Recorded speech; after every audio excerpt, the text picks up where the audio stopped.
আজকের প্রধান সংবাদ শিরোনাম। জ্বালানি চোরাচালান রোধে কঠোর নির্দেশ।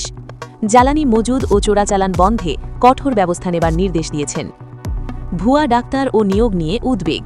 স্বাস্থ্য প্রতিমন্ত্রী ভুয়া ডাক্তার তৈরির কারখানা বন্ধের ঘোষণা দিয়েছেন। এছাড়া ভুয়া ঠিকানায় পুলিশ নিয়োগ ও চাকরির বয়স বাড়ানো সংক্রান্ত বিল নিয়ে আলোচনা চলছে। তারেক রহমানের নতুন কর্মসূচি।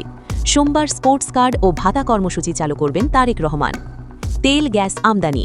জ্বালানি সংকট মোকাবিলায় ৮টি বিকল্প দেশ থেকে তেল ও গ্যাস আমদানির পরিকল্পনা করছে সরকার। জ্বালানিতে বড় ভর্তুকি। সরকার প্রতিদিন জ্বালানি তেলে ১৬৭ কোটি টাকা ভর্তুকি দিচ্ছে। স্বর্ণের দাম। একদিনে দুবার স্বর্ণের দাম বেড়েছে, তবে পরবর্তী সময়ে প্রতি ভরিতে ৬,৫৯০ টাকা কমানোর খবরও পাওয়া গেছে। নতুন নোট ও বাজেট। শেখ মুজিবুর রহমানের ছবিযুক্ত নতুন টাকা পুনরায় বাজারে ছাড়া হচ্ছে। এছাড়া ৩১ মার্চ থেকে এনবিআর প্রাক বাজেট আলোচনা শুরু করবে।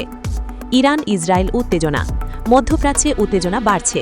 ইয়েমেনের হুতিরা ইসরায়েলে ক্ষেপণাস্ত্র হামলা চালিয়েছে এবং ইরানের বুশেহর পারমাণবিক কেন্দ্রে হামলার খবর পাওয়া গেছে। মার্কিন অবস্থান। ডোনাল্ড ট্রাম্প জানিয়েছেন ন্যাটোতে যুক্তরাষ্ট্রের থাকা নিশ্চিত নয়।